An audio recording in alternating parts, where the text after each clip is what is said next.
Hey everybody, welcome back to another Art Juice long form video. This is where I'm showing the whole process. I've been kind of throwing the Art Juice videos out as shorts,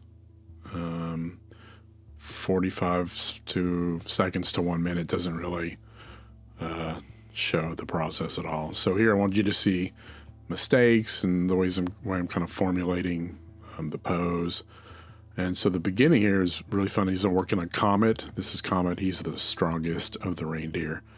And this is for my twisted Christmas character series I was working on of reindeer. Here you can see on the left side, there's a pose of an unfinished reindeer kind of in an Arnold Schwarzenegger muscle bodybuilding pose.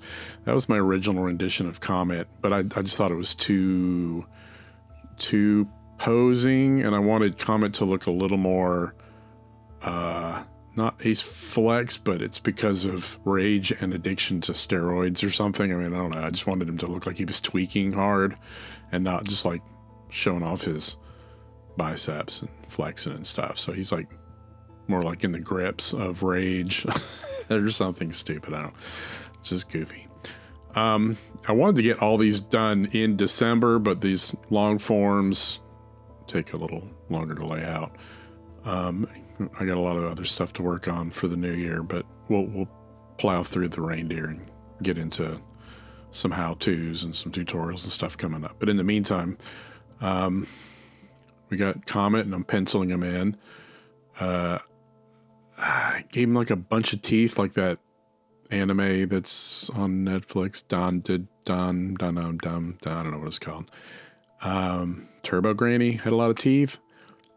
The Turbo Granny's teeth are a lot more clean.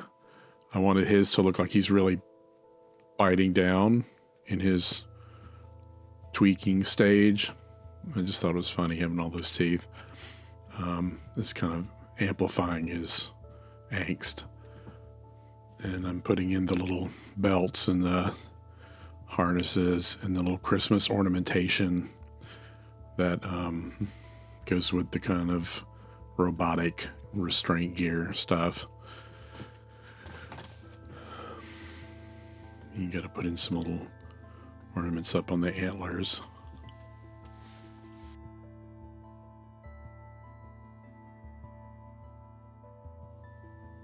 And just sort of finishing up, giving him some extra collars. Gave him a lot of kind of like piston-y kind of things and electrical adaptation, electrical sockety kind of things. So here I'm just doing a wash, color wash, nice red, using the grabby paints, or however you pronounce it, like grabby, and gave it that kind of earth tone red background wash, and now it's dried, and I'm going in and putting in kind of a fleshy flesh tone. I would say it's kind of like a peach dull, and then I'm coming back in with greens on top of that kind of peach tone to just create some visual differences. And then I'm coming back in with, I think I added more dark browns into the mix. So I'm layering colors there. You can see I'm using some darker browns. Going into spots where I think it's more shadow side, leaving the peachy and the green bits for more like the highlights. And I'm coming in here and really working on wherever I just sort of imagine the shadowy bits would be. And it gives it a little variation to the form. Tiniest brush I got, I think, for watercolor. Doing the antlers. Yeah, some sort of reddish brown.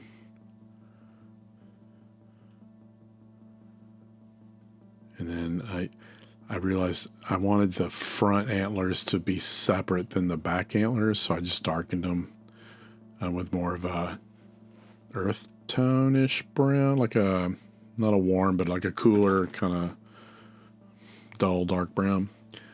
And now I'm going in and putting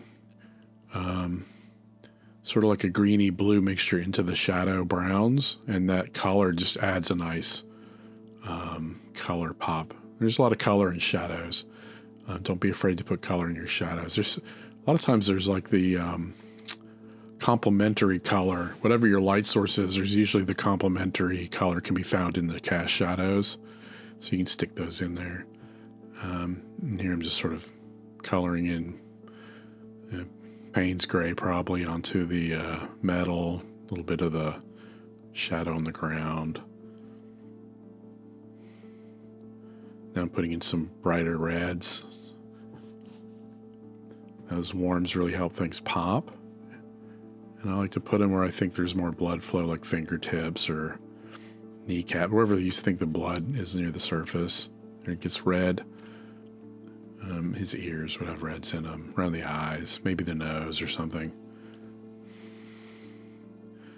I'm adding some gum coloring.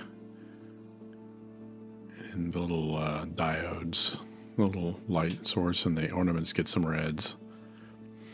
And then I like to put the reds around the piece in some sort of perceived, I don't know, like subconscious pattern. But for me, I'm really thinking about where the color placement would go.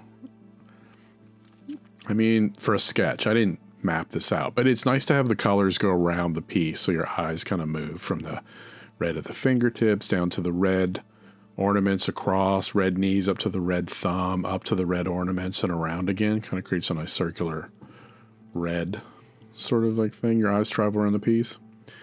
The cools help counter the reds, and then trying to get some value. And then I'm just taking the Ohuhu or whatever it is, the pens, liner pens they sell are really nice. Just inking stuff because it's fun. I probably could have gotten away with just penciling this one a little more in some spots, but the inky cartoony look helps kind of emphasize his kind of rage and his like tense pose, because it's got heavy weights to it and to the ink.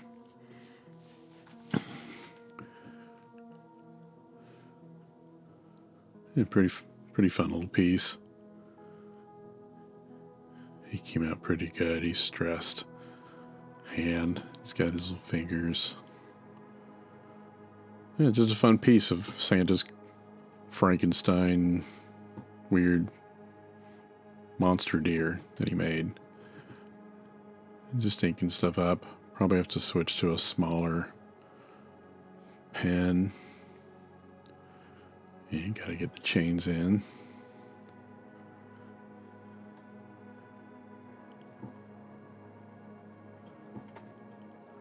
So, there you go. I started off with one idea, didn't like it, switched, put in an arm, didn't like it, erased it, fixed it, and just, continue with the piece. I work on it. Sometimes the initial ideas it's not bad. I like looking at it, but it just wasn't what I was feeling. You got to go with what you're feeling. And you work on this. And then, these are just for fun, so I didn't spend a ton of time on them, but I tend not to want to spend a lot of time on anything. So there you go. That's Comet, a wonderful reindeer. Coming back in with these Faber-Castell toner pens or whatever, like shadow colors, different brown, different grays, warm and cool grays. I like to add those in. See how it adds a little density and less pop? There you go. So I hope you guys enjoyed watching that process, and I hope you get some art inspiration. Go out and make your own art. So thank you guys. Thanks for watching, and I'll catch you in the next video. Bye.